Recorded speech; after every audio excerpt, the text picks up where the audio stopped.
बोलिए सदगुरु कबीर साहेब की जय।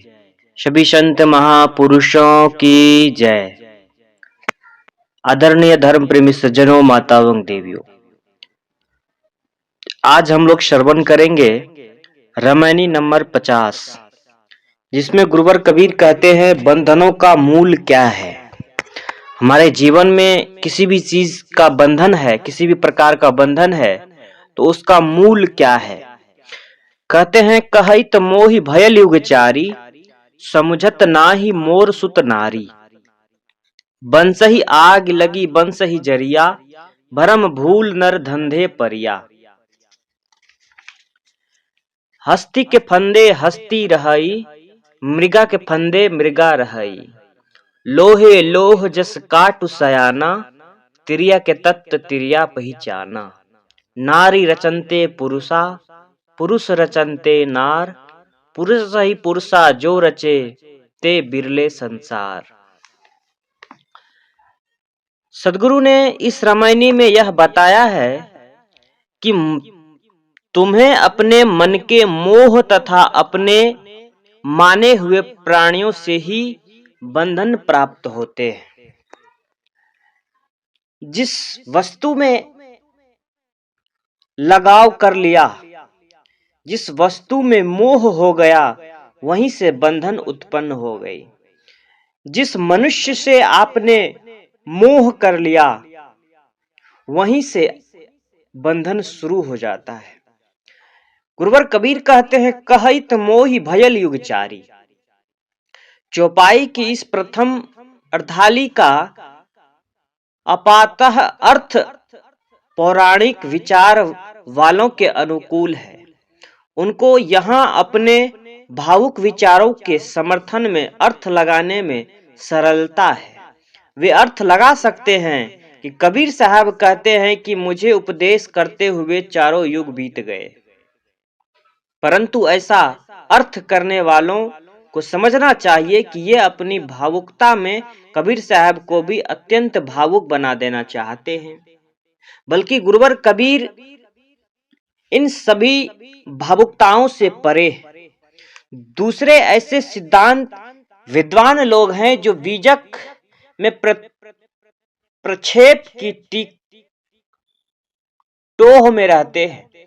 वे इस स्थूल अर्थ को मानकर इसे उन कबीरपंथियों द्वारा किया हुआ प्रक्षेप मानेंगे जो कबीर साहब को युग युग में अवतार लेने वाला मानते हैं। परंतु इसमें पहली धारणा स्वतः तरीके है और दूसरी धारणा बुद्धि अतिरेक है। कहत मोहि भयल युग चारी। मैं मोहि शब्द उत्तम पुरुष कर्ता के रूप में कबीर साहब के लिए होते हुए भी उसका अर्थ केवल उन्हीं में सीमित नहीं है, किंतु युग युगों से होते आए तभी सभी गुरुओं के लिए है। क्योंकि संसार में सभी गुरुजन इस एक सामान्य विषय पर उपदेश देते आए हैं कि संसार की मोह माया ही जीव के लिए बंधन है। बंधन कहीं बाहर नहीं है। संसार के मोह माया में जो व्यक्ति पड़ा है वो बंधन में है। इसीलिए इसे तोड़ो, यह अर्थ स्वाभाविक है तथा इस अर्थ से कबीर साहब के मन में आनंदिक काल से होते आए सभी गुरुजनों के प्रति आदर का भाव भी झलकता है। अतएव इस प्रकार इस चौपाई का अर्थ हुआ कि मुझ जैसे लोग चारों युगों से उपदेश करते आ रहे हैं, परंतु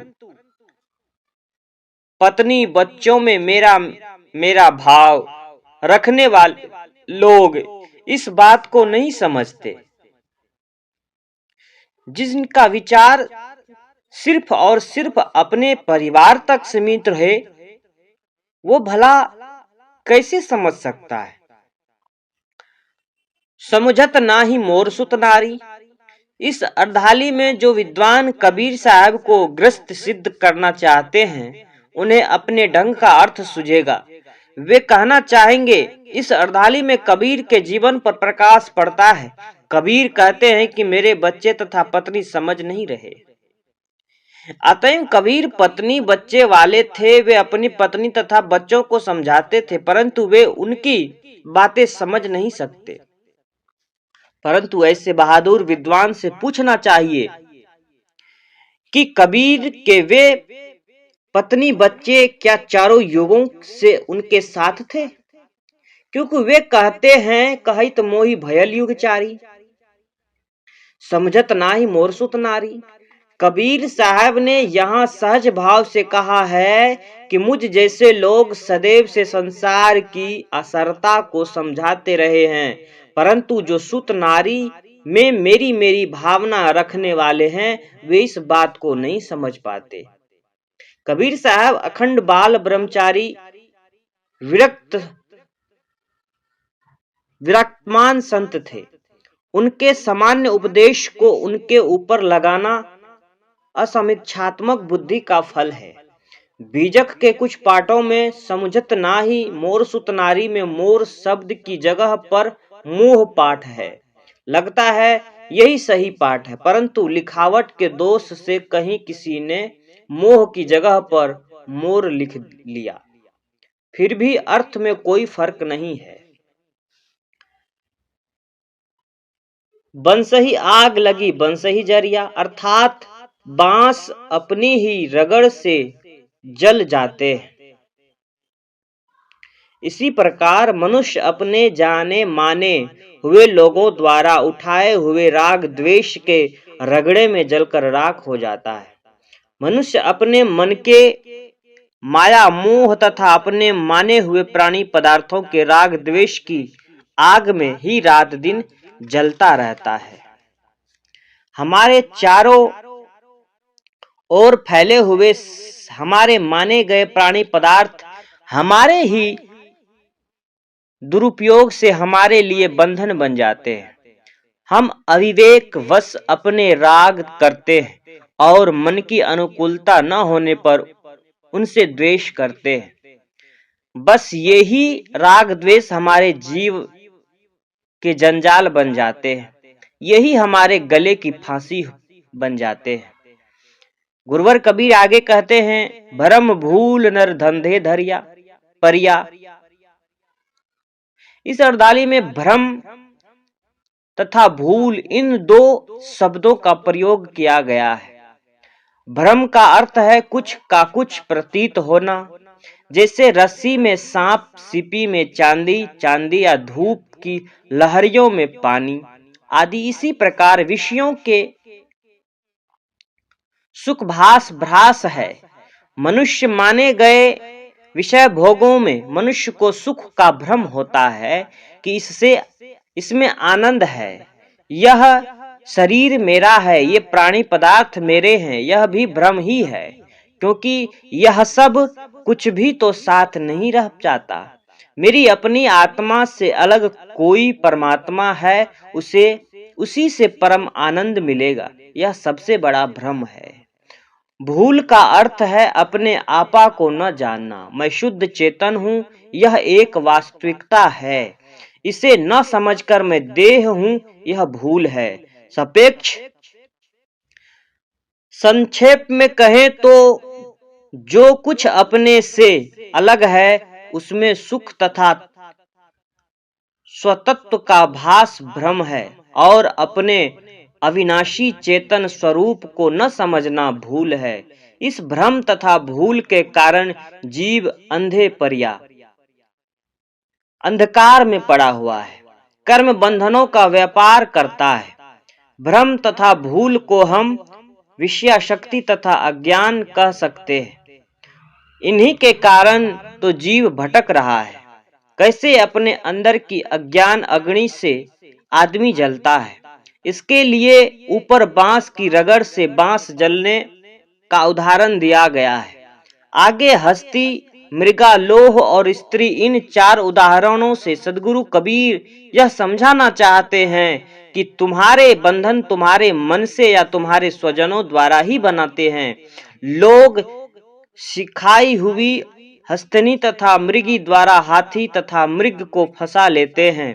लोह से लोह काट देते हैं और तथा कुटनी स्त्री द्वारा सीधी स्त्रियों को फंसा लेते हैं। इस चारों उदाहरणों में अपनी जाति ने ही अपने आप को खोया। इसी प्रकार तुम्हारे अपने ही माने गए माता पिता भाई बंधु पत्नी पुत्र मित्र गोत्र सगे संबंधी लोग तुम्हारे लिए बंधनों का जाल बुनते हैं। जो जाल से बाहर होना चाहता है उसे समझना बुझाकर फंसाते हैं। कितने ही मनुष्य अपने स्वजनों को विषय वासना चोरी हिंसा व्यभिचार आदि का पाठ पढ़ाते हैं। किसी के सामने कोई बात बारंबार दोहराई जाए तो उसका प्रभाव उस पर पड़ने लगता है। यह परम सत्य है कि यदि आदमी सतत सावधान रहे तो उसे कोई दूसरा मनुष्य बंधन नहीं दे सकता है।